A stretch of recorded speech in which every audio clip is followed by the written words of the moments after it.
Seigneur, nous te remercions pour ta présence au milieu de nous. Nous te remercions pour ton Saint-Esprit que tu nous envoies. Seigneur, c'est tellement agréable d'être mobilisé par ton Saint-Esprit, d'entendre des choses qui viennent de toi, de recevoir des choses qui viennent de toi. Seigneur, les affaires du monde, on n'en a que faire. Mais ce qui vient de toi, ça nous intéresse au plus haut point. Alors ce matin, nous te demandons de nous visiter par ta parole, de faire l'œuvre de Dieu dans nos cœurs, dans les paroles que nous allons entendre, afin que le Père soit pleinement glorifié. Nous le demandons au nom de Jésus. Amen. Ce matin, nous allons conclure la série « Les aventures de l'Arche perdue ». Parce que, vous savez, c'est difficile d'aller plus loin que la fin du monde, hein? Quand le monde est fini, après ça, il y a une suite, mais il n'y a pas beaucoup d'indications. Il y en a un peu, mais il n'y a pas beaucoup d'indications dans la parole. Alors, effectivement, l'Arche de l'Alliance va à un moment donné prendre fin, elle va disparaître. Mais c'est quand même incroyable. Sincèrement, toutes les choses que le Seigneur nous a enseignées au travers de cette série, qui fut assez longue, soit dit en passant, quand même, 8 messages, c'est assez long. Toutefois, il y a tellement de vérités qui se sont... qui ont sorti de cette série-là, que c'est fabuleux. C'est fabuleux. Le Seigneur nous donne les perles et les trésors cachés de sa parole. Et ça, c'est quelque chose d'extraordinaire. Alléluia. C'est un objet sacré. C'est le siège du trône de Dieu sur la terre. Et on va faire plus le lien ce matin avec ça. Objet de sa communion avec les hommes, parce que c'est l'interface qui fait en sorte que Dieu communie avec les hommes, signe aussi de son éternelle miséricorde, mais aussi un feu dévorant pour ceux qui se préoccupent plus ou moins de l'état de sainteté de l'Arche de l'Alliance. On est d'avis que par cette série, on a fait une espèce d'incursion dans le ciel. On a le sentiment d'avoir fait une incursion dans le ciel, dans la justice de Dieu, dans son cœur. On a eu le sentiment qu'on était environné par les sentiments de Dieu, de son cœur. Et on a vu certains principes, pas tous les principes, mais certains principes qui animent le cœur de Dieu. Alors, c'est important de garder ces choses-là à cœur, de les méditer et de se les rappeler lorsque nos jours sont heureux et aussi lorsque nos jours sont moins heureux. On va faire une brève rétrospective des 2 derniers messages. On a parlé, vous vous souvenez, de la prière de la dédicace, qui avait un volet prophétique qu'on pouvait ramener intégralement à la réalité du Nouveau Testament et l'appliquer pour la maison de Dieu, qui est l'Église de Christ. Alléluia. Et on voit que pour Dieu, c'est quelque chose d'important que l'Église soit un lieu de prière, une maison de prière. La semaine dernière, on a parlé des aventures, des dernières aventures de l'arche terrestre, parce que l'arche terrestre a disparu. Elle a disparu. On a vu qu'Israël s'était dégradé. On se rappelle de l'image, là, ça s'est séparé en 2. Et autant le nord que le sud s'est égaré par l'idolâtrie et des perversions de toutes sortes. Et différentes hypothèses qui ont été formulées à savoir où se trouve l'arche. Est-ce qu'il y en a un qui peut me donner l'une de ces hypothèses? En Éthiopie, Sainte-Marie de Sion d'Éthiopie, c'est ça? Il semblerait qu'elle serait cachée dans une crypte, gardée par un homme qui est prisonnier là pour toute sa vie. Il faut qu'il garde l'Arche de l'Alliance. Et ce n'est pas un Lévite. Et il y a plein d'indices qui nous démontrent que c'est absolument peu probable, okay, que ce soit ça. Là, okay? Il y en a une autre hypothèse. Est-ce que vous êtes capable d'en donner une autre hypothèse? L'esplanade du Temple. Caché par les prêtres dans un des tunnels sous l'esplanade du Temple, effectivement. Puis il y en a une autre selon laquelle Jérémie l'aurait caché aussi dans une caverne, mais pas nécessairement sous l'esplanade du Temple. Mais on se souvient aussi surtout d'une chose, c'est que l'hypothèse selon laquelle elle aurait été découverte est plus ou moins probable, voire peu probable. Dans la réalité des faits, nous ne savons. Personne ne peut dire où se trouve l'Arche de l'Alliance. On ne peut que se perdre en conjecture. Pourquoi? Parce que 2000 ans, plus de 2000 ans qui nous séparent des dernières activités de l'Arche de l'Alliance. Et en 2000 ans, il s'en passe des choses. Ça peut arriver qu'on perde le souvenir d'un objet comme l'Arche de l'Alliance, d'autant que les Juifs ont perdu le souvenir de beaucoup de choses. Vous savez que les Juifs avaient presque même perdu leur langue. L'hébreu avait presque été complètement disparu. Ils se sont réappropriés cette langue. Les Juifs parlaient un yiddish, le yiddish, qui est un mélange de hébreu et d'une autre langue. Je n'ai plus souvenir de l'autre langue, mais c'est un mélange de langues. Mais ils se réapproprient, progressivement se réapproprient les choses en vue d'accomplir l'œuvre de Dieu, d'accomplir les prophéties. Amen. Et vous savez que c'est plaisant de voir les prophéties s'accomplir. Si ce n'était des prophéties, le christianisme serait complètement inutile. Mais qu'est-ce qui distingue le christianisme et la foi des chrétiens des autres religions? C'est la prophétie biblique. Puis quand tu témoignes à quelqu'un, s'il te plaît, sers-toi de la prophétie, pas des arguments. Sers-toi de la prophétie. Parce que la prophétie, c'est « il était écrit et il s'est produit », puis on peut mettre une date dessus. Tu peux mettre une date, c'est écrit il y a 100 ans, 1000 ans avant, puis on peut mettre une date sur l'accomplissement. Il n'y a que le christianisme qui a ça. Aucune autre religion ne peut se targuer. Donc, la semaine passée, on a vu que l'arche a disparu et, comme je le disais tantôt, on ne peut que se perdre en conjecture pour savoir où elle est rendue. Il est possible que l'une des raisons pour lesquelles l'arche de l'Alliance est disparue soit de laisser toute la place au déroulement du temps des nations. Vous vous souvenez, on a vu cette notion-là la semaine dernière. Et à quelque part, il y a un certain sens là-dedans, parce que dans l'Apocalypse, il y a un passage qui le laisse sous-entendre. Dans l'Apocalypse, chapitre 2, verset 1, je ne pense pas que vous l'avez au tableau. Voici ce que dit celui qui tient les 7 étoiles dans sa main droite, celui qui marche au milieu des 7 chandeliers d'or. Alléluia! Les 7 chandeliers d'or sont les 7 églises.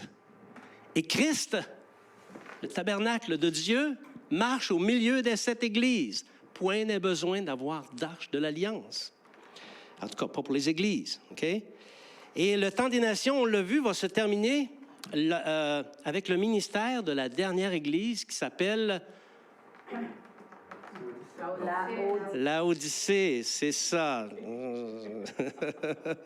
Et on se souvient que, étant donné que c'est l'église des derniers jours, c'est une église dont le ministère va être peu reluisant. Il n'y a aucune église qui veut recevoir une critique comme celle qui est faite à Laodicée. D'ailleurs, tu regardes la critique de l'église de la part du Seigneur Jésus, puis tu te dis, bien, coudonc, est-ce que c'était vraiment une église? C'est peut-être pas une église, c'est pas Barjot. Le temps des nations correspond au temps de l'Église. Pour être clair sur cette question, le temps des nations, c'est le temps de l'Église, ou plus précisément le temps des 7 églises, et il culmine sur l'apparition de Jésus dans les airs, le retour du Seigneur Jésus. Amen? Oui. Alors ce matin, on va considérer la fin de l'utilité de l'Arche de l'Alliance, parce que son ministère va être éventuellement terminé. Il n'y aura plus besoin d'avoir d'Arche de l'Alliance. On va voir ce matin la fin de l'utilité. Et nous allons voir comment elle sera remplacée, parce que oui, elle va être remplacée par autre chose de beaucoup mieux, beaucoup mieux. Et finalement, on va voir comment Dieu va rétablir toutes choses. Et il y a des choses ce matin qui vont se dire, qui n'ont pas été dites souvent dans les églises. On va dire des choses bibliques, soyez sans crainte, mais des choses qui sont passionnante. Alléluia. Amen. Merci, ma sœur. Il y en a au moins une qui est enthousiaste. Hein? Vous êtes avec moi ce matin? Amen. Amen. L'Arche de l'Alliance est le 3e temple. Bon. L'histoire récente montre que les Juifs se sont réappropriés de leur pays en 1948. Et comme je vous ai dit la semaine dernière, il y a plusieurs interprètes qui se servent de cet accomplissement prophétique pour établir une base de temps qui culmine au retour de Jésus. Et croyez-moi, toutes les formules qui sont utilisées mènent à rien. OK? OK? Quand on s'est converti, c'était 40 ans. 1948 plus 40, parce qu'une génération biblique, c'est ce qu'on se faisait dire, c'était 40 ans. 1948 plus 40, ça fait 1988, ce qui fait en sorte que Jésus devait revenir en 1988. Et il y a même un livre qui a été écrit qui s'intitulait « 88 raisons pour lesquelles Jésus-Christ revient en 1988 ». Et croyez-le ou non, en 1988, Jésus n'est pas revenu. Alors là, il y a des docteurs qui ont dit non, c'est pas 40 ans une génération biblique. Ils ont dit c'est 60 ans une génération biblique. Et là, plus le temps avance et plus on trouve toutes sortes de manigances pour allonger la période de temps, parce qu'on dit, il s'appuie sur le fait sur la parole de Jésus qui a dit cette génération ne passera point que tout cela ça n'arrive. Donc, le calcul est facile à faire. 1948, le point de départ, la génération, le point final, et Jésus revient. La prophétie biblique n'est pas aussi simpliste que ça. Okay? C'est un petit peu plus complexe quand même. Okay? Donc, oui, c'est un accomplissement prophétique. On peut dire des derniers jours au sens général, mais ce n'est pas un accomplissement prophétique qui est utile pour déterminer le moment de la fin ou le moment du retour de Jésus. Vous êtes avec moi là-dessus? Oui. Bon, chose certaine, c'est que quoi que ce soit que l'on dise ou quoi que ce soit que l'on pense, il n'y a toujours pas de temple en Israël pour établir le culte de l'Alliance éternelle. Et si Israël est revenu dans son pays, il doit y avoir rétablissement du temple. Mais avant de considérer le troisième temple, histoire que les choses soient claires dans notre esprit, on va regarder un petit peu qu'est-ce qu'il en est des deux premiers. Comment Régent fait pour arriver à dire qu'Israël doit construire un temple et que ce soit le troisième temple? Et pour ça, il faut considérer l'histoire et regarder les deux premiers temples. Donc, sommairement, je ne vais pas aller très, très loin, sommairement, les deux premiers temples. Bon, le premier temple, vous le savez, on en a parlé, il a été construit par Salomon et par la suite, il a été ruiné, notamment par les invasions babyloniennes. Le temple a été rasé et tous les instruments les ustensiles ont été amenés à Babylone. Ce temple, plusieurs décennies plus tard, en fait 70 ans plus tard, a vécu une reconstruction, on pourrait dire. Il a été reconstruit sous Zorobabel, qui était l'un des descendants, Zorobabel, qui était un notable d'Israël.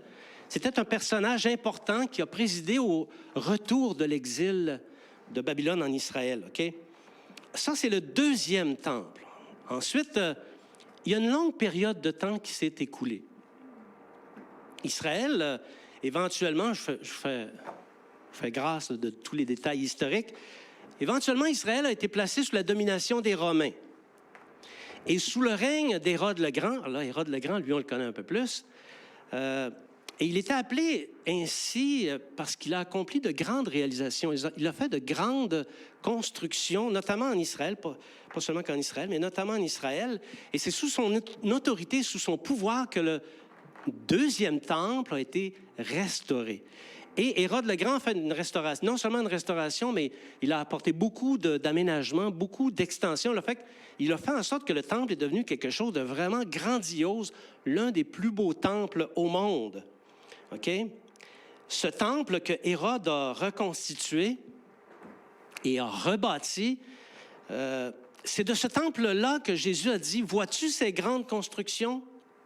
Il ne restera pas pierre sur pierre qui ne soit renversée. » Et le temple n'était pas encore terminé lorsque Jésus a prononcé cette parole. Et le temple, effectivement, a été détruit. La parole de Jésus s'est accomplie 70 ans après Jésus-Christ, c'est-à-dire 40 ans après que Jésus en ait parlé, en ait fait mention. Donc, Jésus avait prophétisé la destruction du temple et ça s'est produit. Alléluia. Le temple a été détruit parce que il y a un gouverneur, on va taire son nom, c'est pas nécessaire, mais il y avait un gouverneur qui vraiment méprisait les Juifs et il est allé jusqu'à dérober les trésors qu'il y avait dans le temple pour son gouvernement. Et ça n'a pas passé. Les Juifs se sont révoltés et ils ont tué les Romains qui avaient sur place, ils ont tué les gouverneurs et ils sont entrés en guerre contre les Romains. Mais vraiment, c'était une guerre injuste. Les Romains, éventuellement, ont repris la Judée et c'est là qu'ils ont détruit le temple. C'est le général Titus qui a fait cette conquête. Et il y a énormément de gens qui sont morts à cette occasion. Joseph Flavius dit qu'il y a 1 100 000 personnes qui ont été passées sous le fil de l'épée à cette occasion, et plusieurs centaines de milliers ont été vendus partout dans le monde. C'était vraiment une grande tragédie. Mais les Romains ont amené toutes les richesses qu'il y avait en Israël, ils les ont amenées à Rome, et selon un certain rapport, l'Arche de l'Alliance ne figurait pas dans l'inventaire des choses emportées. Quand on regarde l'histoire, il y a plusieurs récits qui en parlent, mais l'Arche de l'Alliance ne figurait pas dans le rapport. Et ici, il y a un fait à noter que je trouve intéressant, c'est que, en fait, c'est un petit peu une parenthèse historique, mais c'est bon pour nous d'entendre ça, c'est que la tradition nous dit que les chrétiens de Judée ont été avertis par le Saint-Esprit que la destruction de Jérusalem s'en venait, et ils ont été invités à déménager, à sortir de Jérusalem, pour s'en aller dans une ville qui s'appelait Pella, en Macédoine. Et c'est en 67 après Jésus-Christ qu'ils ont déménagé, c'est-à-dire 3 ans avant la destruction du temple. Donc, le Seigneur a gardé l'Église de la destruction. Bon, ça concerne le deuxième temple. Tout ce que je viens de dire, c'est le deuxième temple, celui que Zorobabel a reconstruit, puis qui a été rénové par Hérode le Grand. Et là, Israël est entré dans une longue période sans culte. Période qui, jusqu'à aujourd'hui, se perpétue. On en a parlé un peu la semaine passée. On a dit qu'il n'y a plus de culte en Israël. Sauf que c'est difficile de considérer Israël sans son culte et sans l'Arche de l'Alliance. C'est comme, il y a quelque chose qui manque. Israël n'est pas Israël s'il n'a pas d'alliance, s'il n'a pas de temple, s'il n'a pas d'arche. Ça prend un troisième temple. Je sais que parmi les chrétiens, il y a des choses qui se disent. Pas nouveau. Il y a tellement de choses qui se disent, OK? Mais il doit y avoir la construction d'un troisième temple, OK? Parce que les sacrifices doivent reprendre. Pour rétablir la Sainte Alliance, elle doit être rétablie, cette alliance, pour le peuple. Or, pour y arriver, là, vous commencez à voir un peu les difficultés. Vous allez voir que des difficultés pour reconstruire un temple, il y en a une et une autre. Il y en a 1001 des difficultés. Premièrement, il est nécessaire de trouver l'Arche de l'Alliance. Comme on l'a dit tout à l'heure, on se perd en conjecture pour savoir qu'est-ce qu'il en est devenu. Parce que l'Arche, c'est le point central du culte dans le temple. On en a parlé la semaine passée aussi. On a dit pas d'arche, pas de tabernacle. Pas de tabernacle, pas de culte. Pas de culte. Pas de culte. Pas de culte. Voilà. Je sais, ici, je dis des choses que plusieurs chrétiens sont au courant, là, mais pas tout le monde. On se met en contexte, OK? Parmi les Juifs orthodoxes, il y a un courant actuellement, un mouvement qui s'efforce de tout préparer en vue, justement, du rétablissement du culte en Israël et aussi en vue de la construction du temple. Il y a, à l'heure actuelle, selon l'Institut du Temple, qui est un institut qui fait la promotion du retour du culte en Israël, il y a beaucoup de travail qui se fait là-dedans de reconstitution des ustensiles, de reconstitution des éléments du culte. Il semble que presque tout a été reconstitué en vue de reprendre le culte des sacrifices. Donc, ils sont prêts. On pourrait dire que les Juifs orthodoxes sont prêts à reprendre les sacrifices et le culte. Mais il y a un problème. Il n'y a pas de temple, il n'y a pas d'arche. Ben, en fait, il y a plus qu'un problème. Hein? Puis quand on examine les lieux, ça montre une autre problématique. OK? Alors ici, est-ce qu'on a notre photographie, Simon? Bon, ça ici, vous vous souvenez, on avait vu le temple de Salomon. Vous vous souvenez de l'image qu'on avait vue? Bon, ça ici, ce sont les ruines du temple d'Hérode, OK? Wow. Et l'un des problèmes, c'est ça ici, là. Ça, c'est pas une soucoupe volante, OK? C'est la mosquée d'Omar. C'est un lieu saint musulman. En fait, Jérusalem, c'est le 3e lieu saint des musulmans. Autant dire que si tu touches un lieu saint des musulmans, tu pars en guerre contre les musulmans, OK? Du monde entier. Donc, si ça, ce sont les ruines de l'ancien temple, si on dit que le temple se trouvait effectivement ici, ça se trouvait être l'entrée des prêtres, OK? Donc, effectivement, le temple était ici.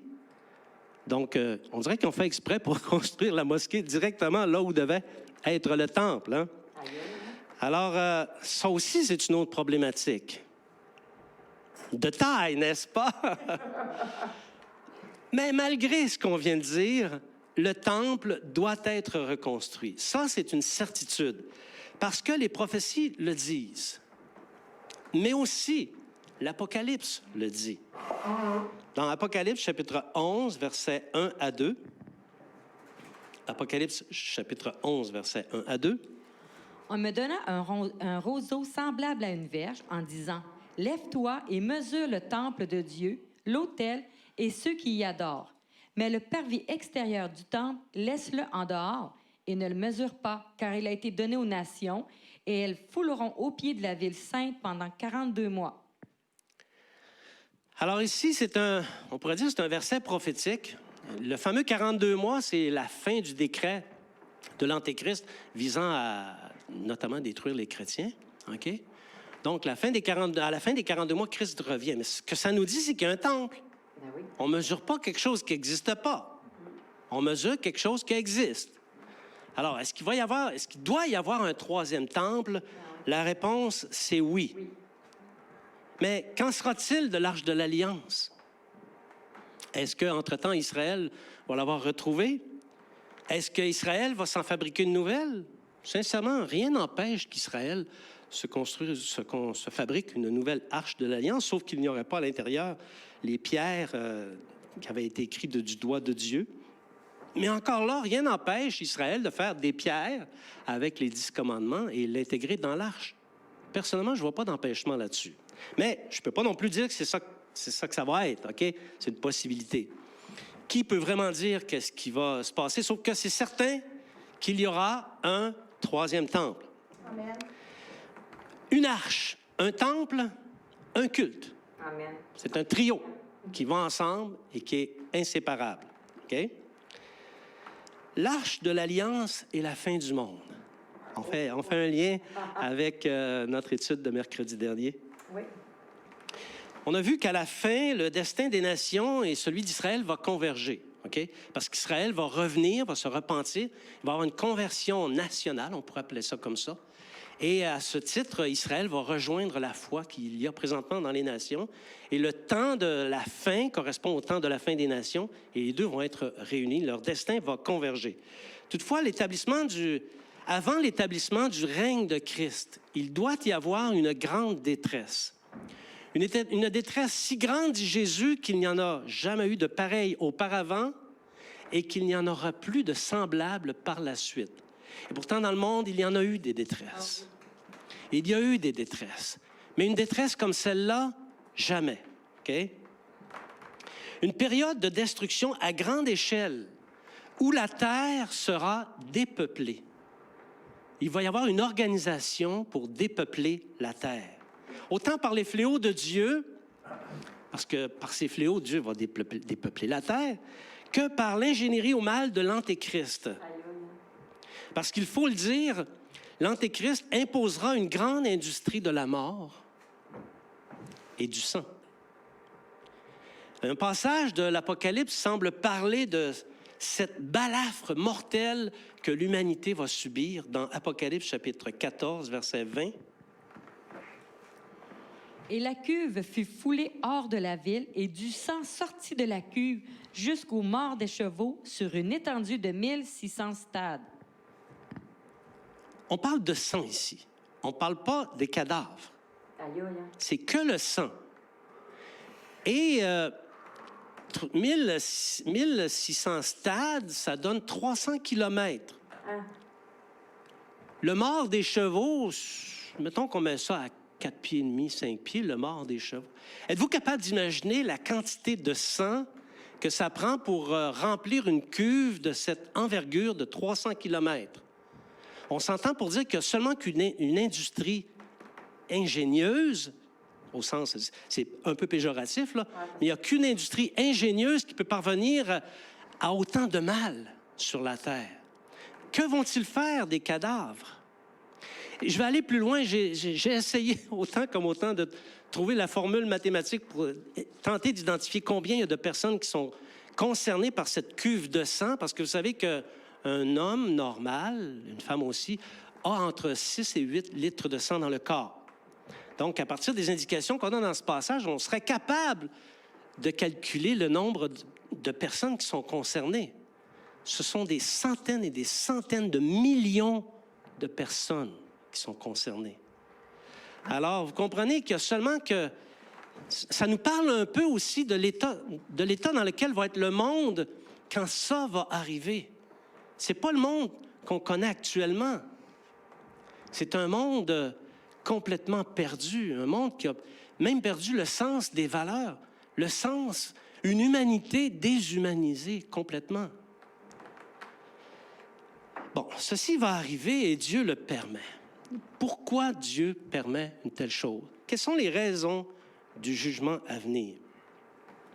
Quand on regarde un peu ce qui se passe actuellement dans le monde, on peut penser que Dieu n'est pas dans l'équation, que Dieu est indifférent du jeu qui se passe dans les nations.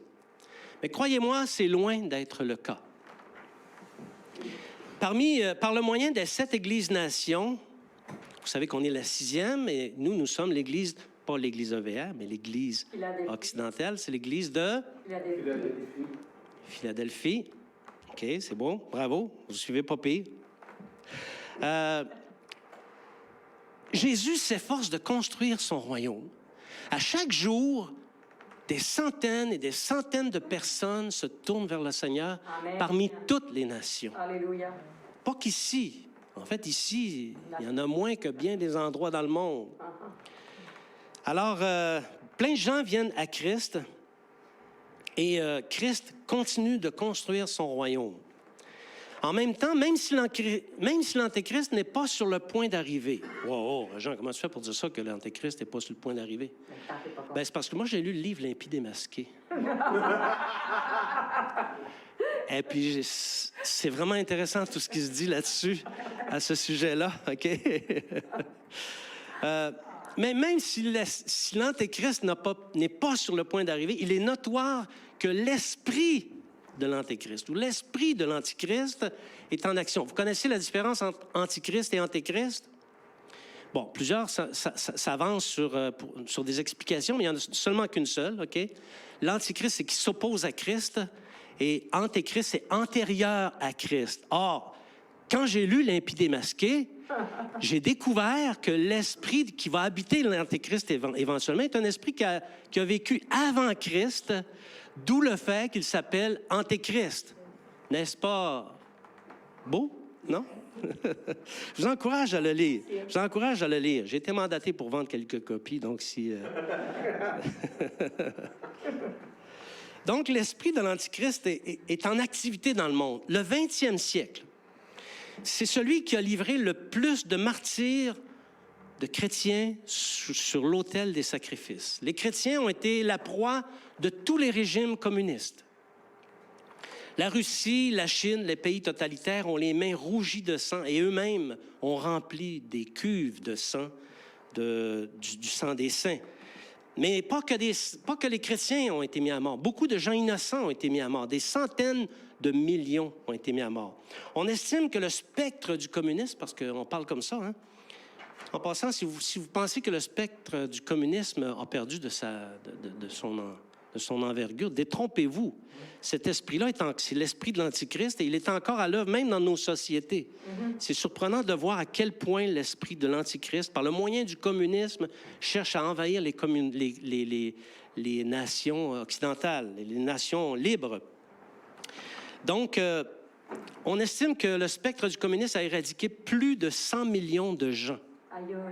Juste en Chine, on parle de plus de 50 millions, seulement en Chine. Mais au 20e siècle, c'est au-delà de 100 millions de personnes qui ont été tuées, qui ont été victimes du communisme. Leur outil de prédilection, la guerre, la famine et la violence ultime sous toutes ses formes. Pour ces régimes, la vie humaine n'a aucune valeur. Aucune valeur. L'autre mouvance qui a fait la guerre au christianisme, vous le connaissez, c'est l'islam. Partout où l'islam est roi, j'ai choisi mes mots ici, OK? J'essaie d'être politiquement correct.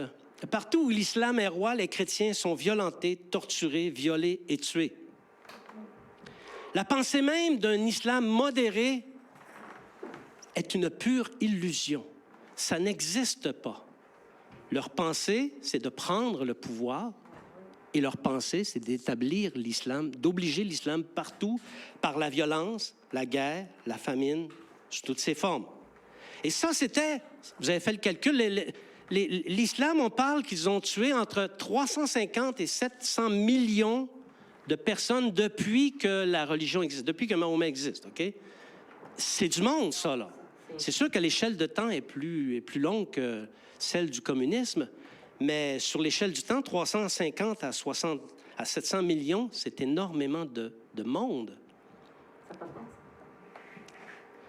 Ça, c'était le 20e siècle. Pensez-vous que le 21e siècle va être mieux?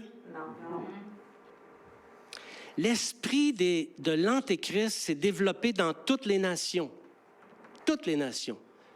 occidentales également. Il est faux de penser que les lois injustes auxquelles nous assistons, qui sont prises dans les gouvernements, qui décriminalisent des péchés abominables, vont demeurer sans effet sous le regard du Tout-Puissant. Ça se peut pas. Ça se peut pas. Tôt ou tard, Dieu va faire quelque chose, OK?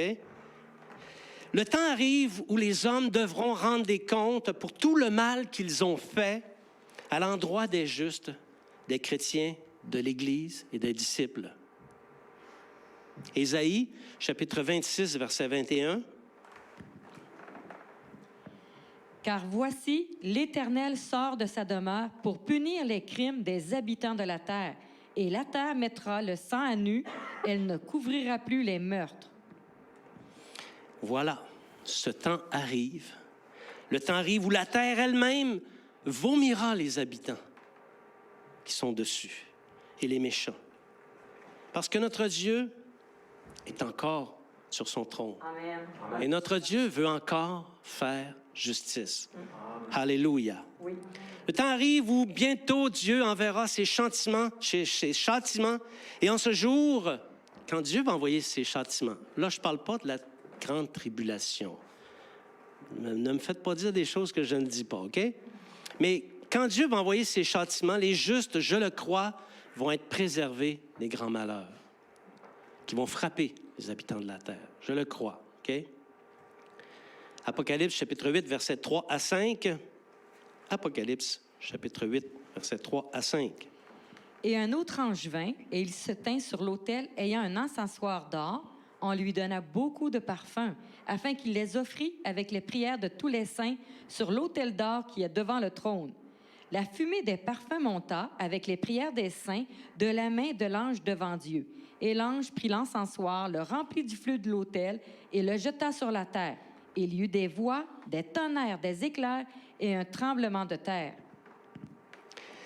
Ici, vous savez où ça se passe maintenant? Après 8 messages sur le temple et l'arche de l'Alliance, vous savez où ça se passe? Ça se passe dans le temple de Dieu, dans les lieux très hauts. Et on reconnaît les instruments, les ustensiles qu'il y avait dans le temple, OK? Dans le temple terrestre. Donc, les prières des saints sont offertes sur l'autel avec des parfums.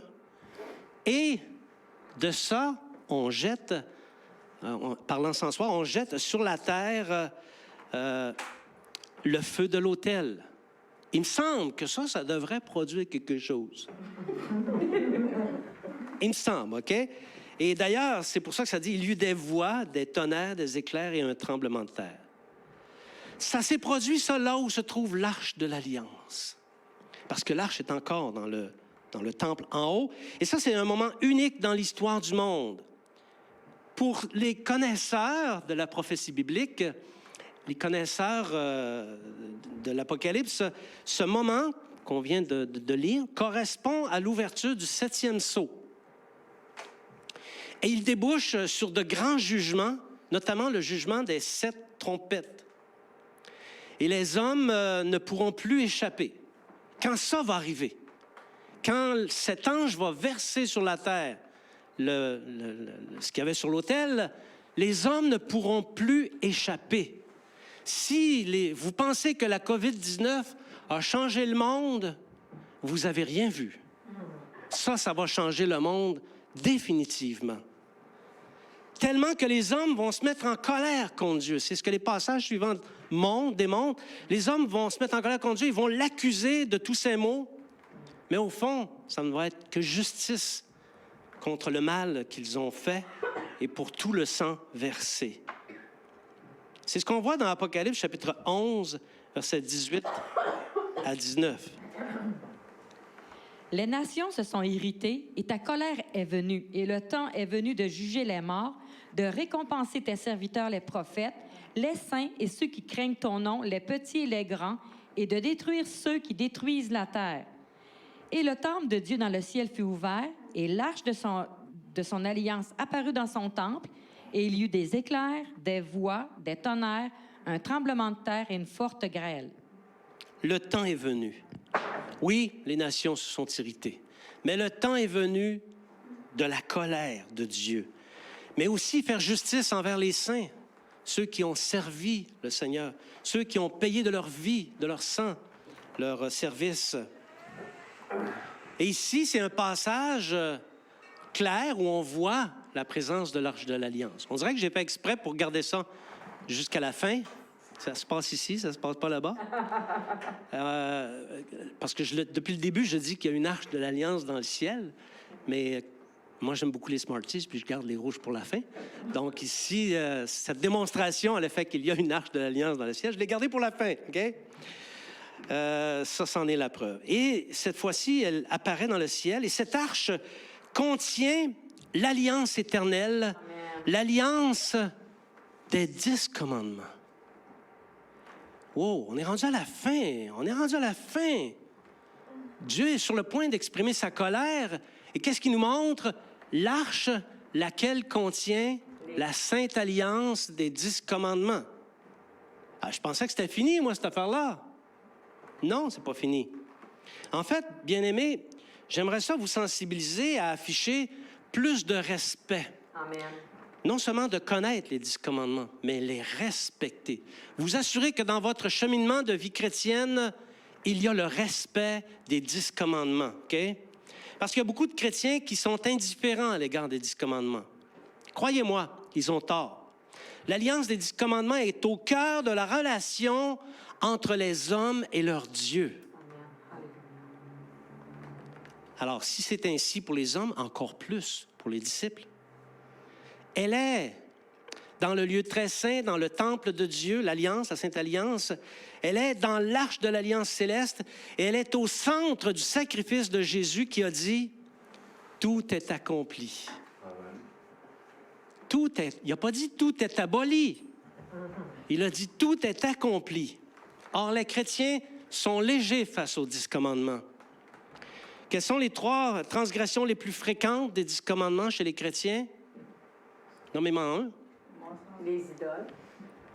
Les idoles, les 3 plus fréquentes. Mensonge, en fait, c'est le faux témoignage plus que la transgression du sabbat qui aujourd'hui est devenu le jour du Seigneur. OK, ça a été remplacé par le sacrifice de Jésus, qui est devenu le premier jour de la semaine. Et le 3e? L'adultère. L'adultère. Pas juste le sexe en dehors du mariage. Un homme et une femme qui divorcent, la Bible est très claire, ça expose l'autre à devenir adultère. Si la personne se remarie, bon chrétien, pas bon chrétien, il commet un adultère. Et quelle est la situation du mariage dans l'Église? À peu près la même que celle qu'il y a dans le monde. Donc, ce sont les 3, il y en a d'autres transgressions, mais ce sont les 3 commandements qui sont les plus transgressés, OK? Alors, que l'alliance des 10 commandements ait une portée éternelle, ça fait aucun doute. Que ça s'applique encore aujourd'hui, ça fait aucun doute. Parce que les transgressions qui lui sont faites par les impies seront la cause des douleurs de l'humanité à la fin des temps. C'est ce qu'on voit dans Ésaïe, chapitre 24, versets 4 à 6. Ici, j'ai mis la version second 21 parce qu'elle était plus expressive. Donc, Ésaïe, chapitre 24, versets 4 à 6. La terre est en deuil, elle est épuisée. Le monde épuisé dépérit. Les grands des peuples de la terre dépérissent. La terre avait été souillée par ses habitants parce qu'ils enfreignaient les lois, modifiaient les prescriptions, violaient l'alliance éternelle. Voilà pourquoi la malédiction dévaste la terre et ses habitants doivent supporter les conséquences de leurs crimes. Voilà pourquoi les habitants de la terre sont punis et il ne reste qu'un petit nombre d'hommes. Ça parle beaucoup, n'est-ce pas? Oui. Ça parle beaucoup de l'une des raisons pour laquelle Dieu entre en jugement avec les habitants de la terre, mais aussi de l'état de la terre, du faible nombre d'hommes qui va rester. Si au moment où ces choses-là vont arriver, on est par exemple 9 milliards d'habitants, une très faible quantité d'hommes ou un petit nombre d'hommes, ça peut représenter combien de personnes? À votre avis? Lancez-moi un chiffre. 1 milliard? C'est pas un petit nombre d'hommes, 1 milliard. Je pense qu'on commencerait à parler petit nombre d'hommes à partir de 100 000. Hein? Non, mais c'est ça, là. C'est ça qui est en avant de nous autres. Écoutez, on peut se compter fleurette puis se dire Dieu est bon en tout temps, mais c'est ça la réalité. C'est ça qui s'en vient en avant de nous. Au terme de la colère, heureusement, ces jours seront abrégés à cause des élus. Alléluia. Ce qui signifie que quand ça va arriver, il va y avoir encore des élus sur la terre. N'est-ce pas que ça renverse des idées préconçues, hein? Au terme de la colère, quand tout ça va être terminé, merci Seigneur, quand tout ça va être terminé, Christ apparaîtra dans les airs, délivrance. Amen. Alléluia. Il va apparaître dans les airs, il va ressusciter les disciples décédés. C'est que là, c'est qu'à ce moment-là que ça va se passer. Ressusciter les disciples décédés et transformer ceux qui sont restés vivants, les élus qui sont restés, vont être transformés pour aller à la rencontre du Seigneur dans les airs. Ça fait échec à toutes les théories tribulationnistes. OK? Et ça va se produire en un instant, en un clin d'œil. Et là, nous allons quitter les douleurs de la terre. Et on va aller dans la présence de l'agneau, la présence du Père. On va joindre la table d'Abraham et on va manger des mets succulents pendant 30 jours. 30 jours de réjouissance juste avant que Christ vienne faire justice sur les habitants de la terre. Alléluia. Et là, Christ, lorsqu'il va paraître, la première chose qu'il va faire, c'est s'occuper de l'antéchrist et du faux prophète. Il va les envoyer dans les temps de feu, qui a été préparé pour le diable et ses anges. Et un fait à noter, quand même intéressant, c'est que quand ça va se produire, les temps de feu est vide. Il n'y a personne. Il faut distinguer entre le séjour des morts et les temps de feu. C'est deux choses complètement différentes. Un jour, les temps de feu vont engloutir le séjour des morts. Or, le séjour des morts, c'est pas une petite patente, là. C'est une grosse patente, OK? Mais les temps de feu, un jour, vont l'engloutir. Mais présentement, il n'y a, au moment où ça arrive, il n'y a personne dans les temps de feu. C'est les deux premiers locataires. L'Antéchrist et le faux prophète, OK? Les deux premiers locataires de les temps de feu. Et là, le diable va être enfermé. Il n'est pas garoché dans les temps de feu. Il est enfermé pour 1000 ans dans l'abîme. Vous me suivez? Vous voyez, c'est pas compliqué la fin des temps. C'est facile à comprendre. Et là, quand tout ça est pas, l'Antéchrist est parti, le faux prophète est parti, le diable a été enchaîné pour 1000 ans. Et là, Christ va rassembler les nations, le peu d'hommes qui restent parmi les nations. Il va les rassembler devant lui pour séparer les boucs des brebis. On a déjà vu ça, vous vous souvenez de cet épisode. Et seuls ceux qui ont eu miséricorde envers les chrétiens persécutés, les chrétiens qui étaient mis systématiquement à mort, seuls ceux qui ont eu miséricorde envers eux hériteront du royaume terrestre de Christ. Seulement qu'eux. Nous, on va être déjà dans la présence de Dieu, puis on va revenir avec lui. Nous, on est déjà dans la gloire, OK? Mais eux vont hériter du royaume de Christ sur la terre, OK? Et ensuite, lorsque ça est arrivé, survient un autre événement important, la résurrection des martyrs. Parce que Dieu réserve un sort privilégié aux martyrs.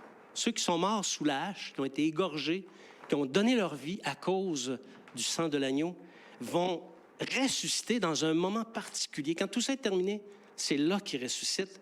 Ils ressuscitent pour régner. Ils vont régner avec Christ pendant 1000 ans. Wow. Et après ces choses, le Seigneur établira pas après les 1000 ans, là, mais une fois que cette résurrection des martyrs a eu lieu, bien là, le Seigneur va établir son gouvernement, son règne de justice, d'amour et de paix, et nous allons gouverner avec Christ. Alléluia. Tu vas être chef de ville. Oui. Tu vas être chef de plus qu'une ville même. Prépare-toi maintenant à mettre en pratique les règles de la justice, parce que quand tu vas ressusciter, tu vas régner avec Christ, tu vas les enseigner aux nations. Prépare-toi maintenant. Alléluia. Oui. L'Arche de l'Alliance et le royaume de Christ.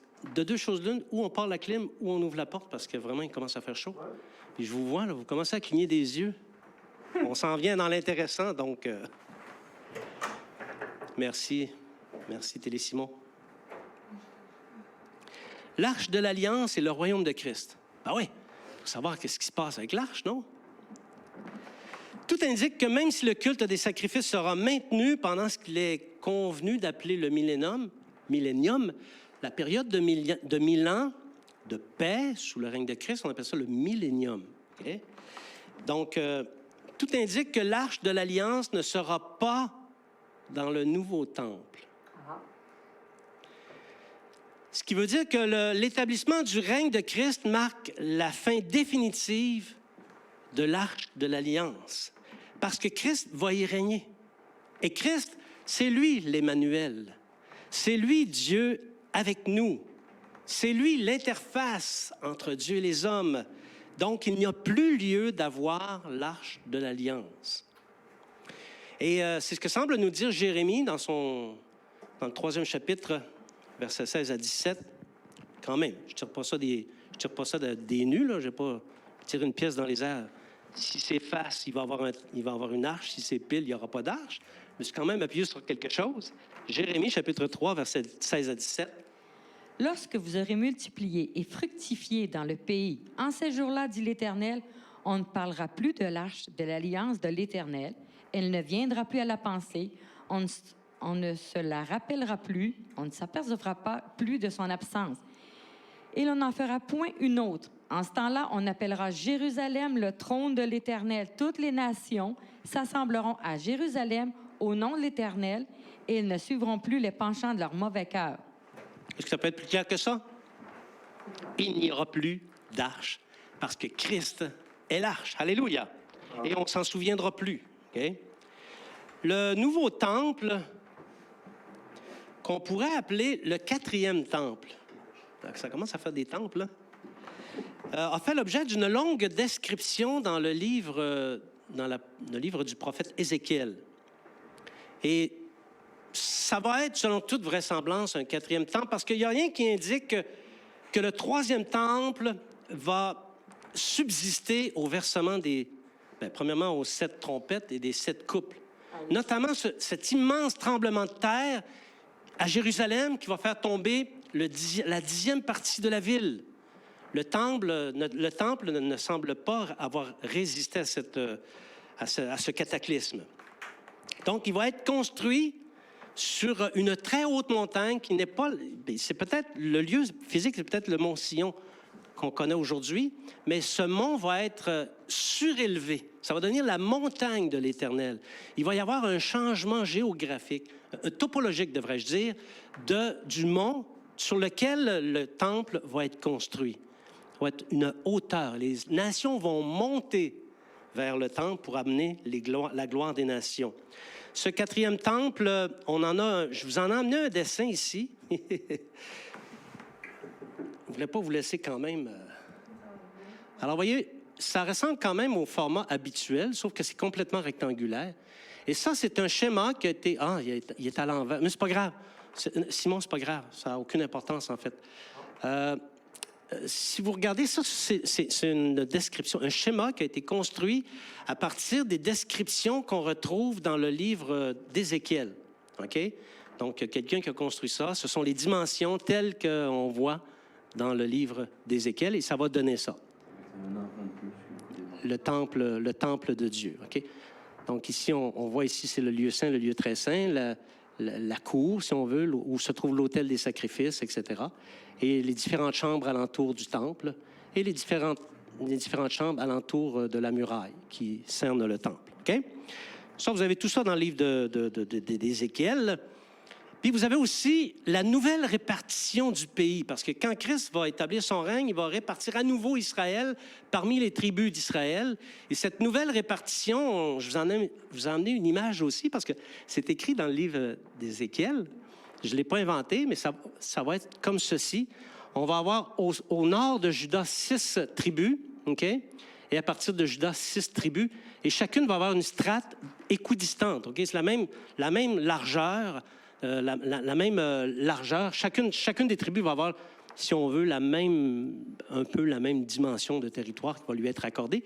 Et au centre de Jérusalem, vous allez avoir le temple. Et je ne l'ai pas fait ce matin, je vous avais dit que je vous amènerais une carte du monde pour vous montrer que ça devient le centre du monde.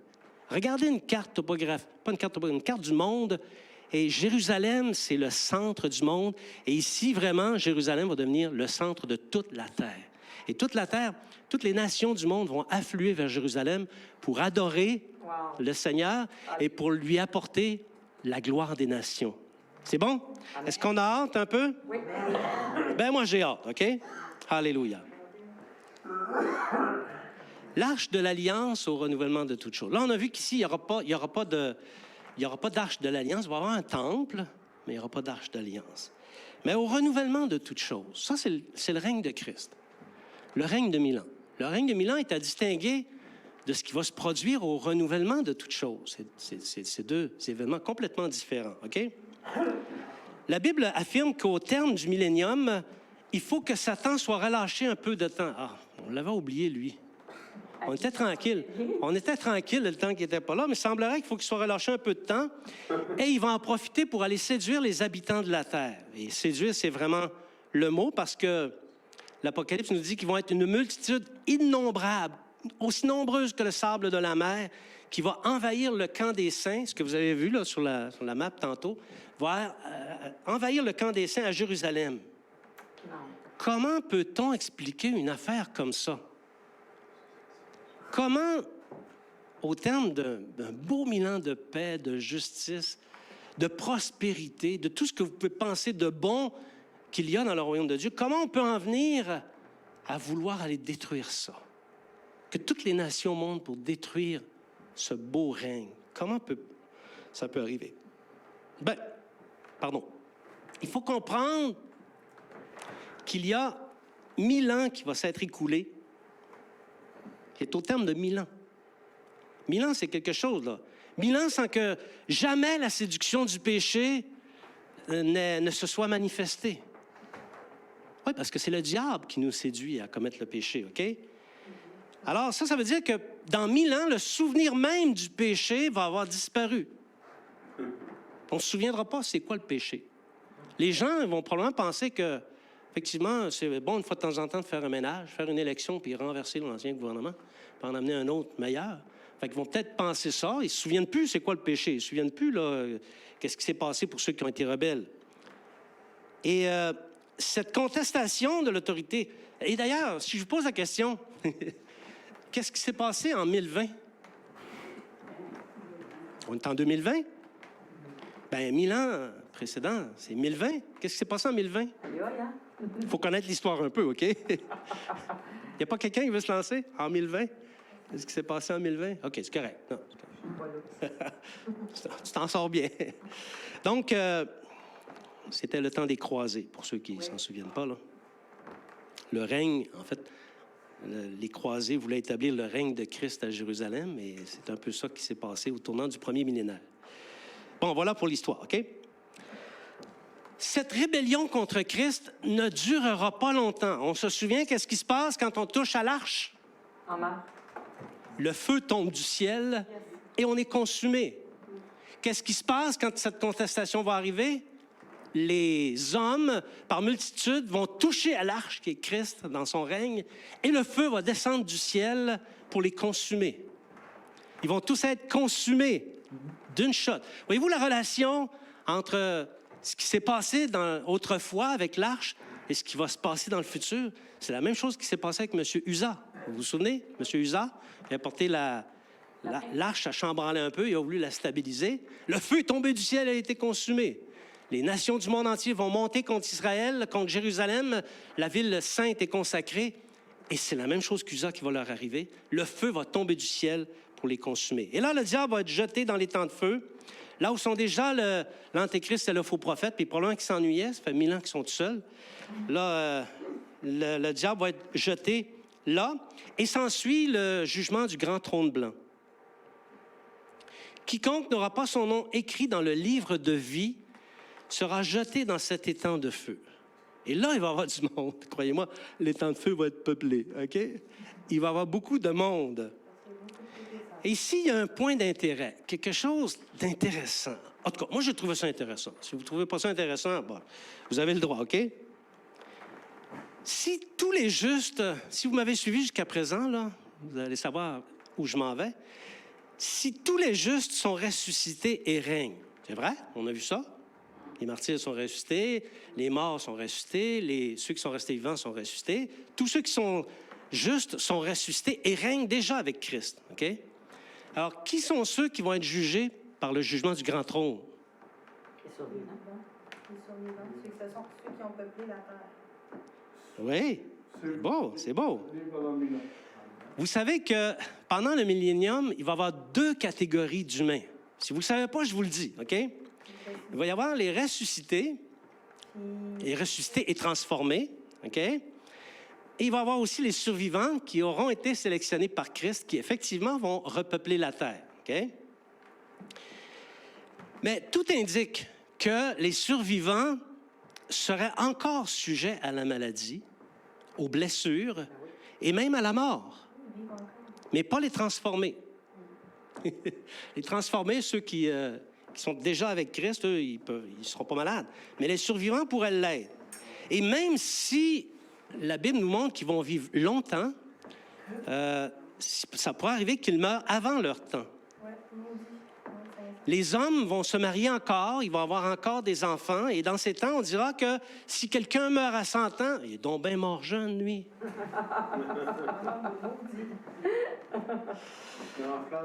Alors, il faut comprendre que... Oui, c'est ça, il est dans la fleur de l'âge à 100 ans. Il faut comprendre qu'au jour du grand jugement, il y aura tous les impies. Ça, c'est facile à comprendre, on le conçoit. Mais il y aura aussi tous ceux qui auront connu la mort pendant le millénium. Et parmi eux, il y en a qui, parce qu'ils auront été justes, vont hériter de la vie éternelle après les 1000 ans. Mais il y en a d'autres qui vont être condamnés. Vous êtes déjà capable de voir qui risque d'être condamné, OK? Notamment ceux qui se sont rebellés et qui vont remonter contre le camp des saints à Jérusalem. Alors, c'est la raison pour laquelle tous les livres sont ouverts. Le grand livre de vie de l'agneau et d'autres livres qui correspondent à l'état de la vie de chacun, qui n'est pas destiné à la vie éternelle, OK? Alors, les autres livres correspondent à tous les impies de toutes les générations, depuis Adam jusqu'à la fin du millénium. OK? Et après le jugement, après ce jugement-là, les impies vont être jetés dans l'étang de feu, et la mort, le séjour des morts va être jeté dans l'étang de feu, et ça, c'est la seconde mort. Merci Seigneur. Et ça, c'est la fin. Quand tout ça est arrivé, ça, c'est la fin des premières choses. C'est la fin des premières choses. Le premier ciel et la première terre disparaîtront. Ils vont disparaître. Ils vont être consumés, disparaître. Il y a une controverse actuellement qui existe parmi les théologiens. À mon sens, elle n'a pas raison d'être. Mais je vous le dis, elle existe. Il y a certains théologiens qui prétendent que ce ne sera pas vraiment un nouveau ciel, une nouvelle terre. Ça va être cette terre-ci qui va être transformée, modifiée, revue, révisée, augmentée. Mais ça ne tient pas la route. Ça ne tient pas la route des Écritures, OK? Alors, c'est une affirmation qui est clairement fallacieuse, c'est-à-dire c'est une erreur, et il faut la renverser. Quand on entend une affaire comme ça, on renverse ça, OK? Parce que vous savez que quand un théologien ou une doctrine ou une église ou quiconque dit quelque chose, puis que c'est différent, qu'est-ce qu'on voit dans la Bible? Qu'est-ce qui l'emporte? La parole de Dieu. La Bible l'emporte. Mets la Bible en avant des théologiens, tu vas être gagnant sur tous les plans, OK? Apocalypse chapitre 21, versets 1 à 4. Puis je vis un nouveau ciel et une nouvelle terre, car le premier ciel et la première terre avaient disparu, et la mer n'était plus. Et je vis descendre du ciel d'auprès de Dieu la ville sainte, la nouvelle Jérusalem, préparée comme une épouse qui s'est parée pour son époux. Et j'entendis du trône une voix forte qui disait, « Voici le tabernacle de Dieu avec les hommes. Il habitera avec eux, ils seront son peuple, et Dieu lui-même sera avec eux. Il essuiera toute larme de leurs yeux, et la mort ne sera plus. Il n'y aura plus ni deuil, ni cri, ni douleur, car les premières choses ont disparu. » Voilà, ici, le mot disparu est utilisé à plus d'une reprise, OK? Puis disparu, c'est un mot, quand on va voir le grec, là, c'est un mot qui signifie disparu. Wow! OK? Bon. Alors voilà ce qu'il en est, cette nouvelle création, la nouvelle terre, les nouveaux cieux vont être une création extraordinaire. Ça va être immense. À mon avis, immensément plus grand que ce qu'on connaît actuellement. Et elle accueillera toutes les habitations des fils de la Révélation, ces habitations que notre Seigneur Jésus est allé nous préparer.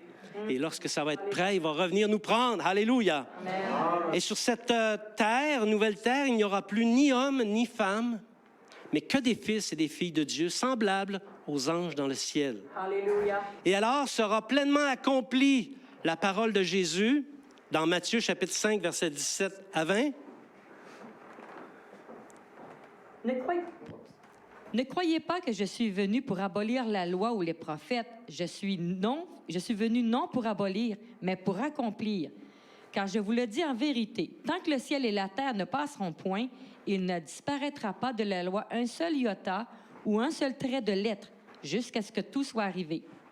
Alors voilà, lorsque cet événement-là va arriver, tout va être accompli. Là, on va pouvoir le dire, tout est accompli. Alléluia.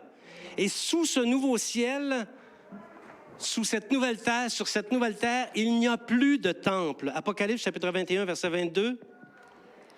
Je ne vis point de temple dans la ville, car le Seigneur, Dieu Tout-Puissant, est son temple, ainsi que l'agneau. Alors voilà, terminé pour le temple, terminé pour l'Arche de l'Alliance. Ça, c'est un nouveau ciel, une nouvelle terre et une nouvelle manière d'avoir une relation avec Dieu. Ces jours font rêver. Ça me fait rêver. Ces jours à venir constituent, plus encore que le mensonge de l'enlèvement avant les tribulations, un puissant encouragement à mourir à soi-même.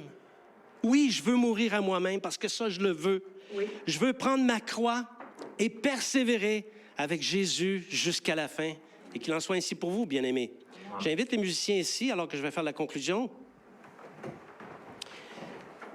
Je m'adresse aux fils et aux filles de la résurrection à venir. Vous qui m'écoutez. Cette série fut vraiment édifiante et riche en enseignements. Elle nous a fait découvrir le cœur de Dieu et ses desseins. Alléluia. L'Arche de l'Alliance est le seul et unique objet qui, à travers monts et vallées, au travers des générations, démontre à quel point Dieu aime se tenir dans la présence de ceux qu'il aime. Alléluia. C'est ça que ça a montré. Okay? À quel point, sous l'emprise de la chair, il souhaite ardemment manifester sa miséricorde aux hommes. À quel point le salut commande l'état, le maintien de l'état de consécration. Amen. Alléluia. Oh oui. L'amour de Dieu envers nous n'autorise personne à prendre à la légère les exigences du Seigneur. C'est vrai que le Seigneur, est, comme le dit la chanson, est sévère en ses exigences. Mais il est vrai aussi que la richesse de ses bénédictions est pour ceux qui répondent favorablement à son appel, qui disent « Oui, prends tout, Seigneur ». Les enseignements entourant l'Arche de l'Alliance rappellent une chose. Les yeux des croyants ne devraient pas être fixés sur les difficultés entourant l'état de consécration, parce qu'il y a des difficultés entourant l'état de consécration. Mais le sang de Jésus est là pour nous ramener dans la sainteté. Alléluia. Alléluia. Nos yeux devraient plutôt être fixés sur la promesse de la vie future, celle que je vous ai dépeint, que j'ai essayé de rendre le plus intéressant possible. Il vaut la peine de tout supporter, quoi que ce soit que t'endures ce matin. Ça, à cause du nom du Seigneur Jésus. Oui. Ça vaut la peine de le supporter parce que un jour, tu seras comme les anges dans le ciel et tu auras ta demeure juste à toi, une demeure fabriquée par le Père, juste pour toi, dans les nouveaux cieux et la nouvelle terre à venir. À celui qui vit dans la consécration, est l'héritage de la nouvelle création. Amen. Amen. Je vous invite à vous lever ce matin.